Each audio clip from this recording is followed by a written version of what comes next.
Ова ли е реформата во аграрот, премиере, за која што се боревме од 2006 година? За ова ли заедно со господинот Ставревски ве носев по селата само за да бетонирате власта, за да ги корумпирате земјоделците со субвенциите? Ми изненадувате затоа што вие најдобро знаете како казнуваат земјоделците.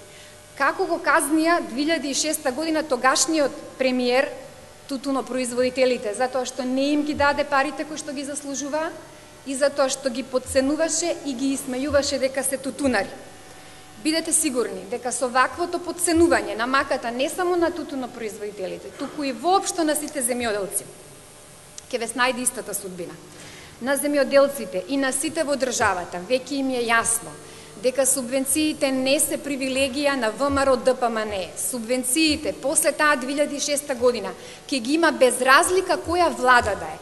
Тоа, впрочем, во една изјава за еден телевизија 2008 година го има изјавено и министерот Ставревски, кај што кажа дека оваа влада само го поставува прагот под кој што не може да оди ниту една друга влада во делот на субвенциите. Над преварот на секој наредни избори ќе биде кој ќе даде повеќе, но најважно од се, парите треба да се даваат навреме, тогаш кога ќе им бидат најпотребни.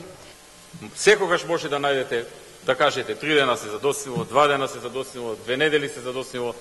Меѓутоа, ако ги погледнете околностите во кои што се работи и се живее во Европа и во светот, и она што го правиме овие напори, не сте во право.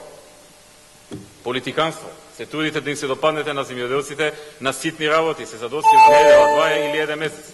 А колку се дава, колку се вложило, тоа не го говорите. Велите досад субвенциите една недела, 2, една година, премиере, една година, 30 јуни е крајниот законски рок.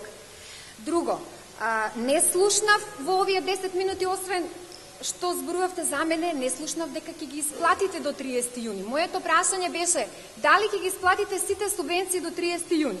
Инаку, неспорно е, значи можете да кажувате што сакате. Премиере, македонскиот аграр е пред колапс.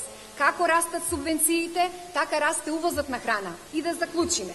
Ако до сабота вие не ги исплатите субвенциите, тоа значи дека прво го кршите законот за земјоделство и рурален развој кој што е дециден, член 61 вели исплатата е најдосна до 30 јуни и крајно ќе остане споменот само на едно време дека оваа влада го уништи македонскиот аграр.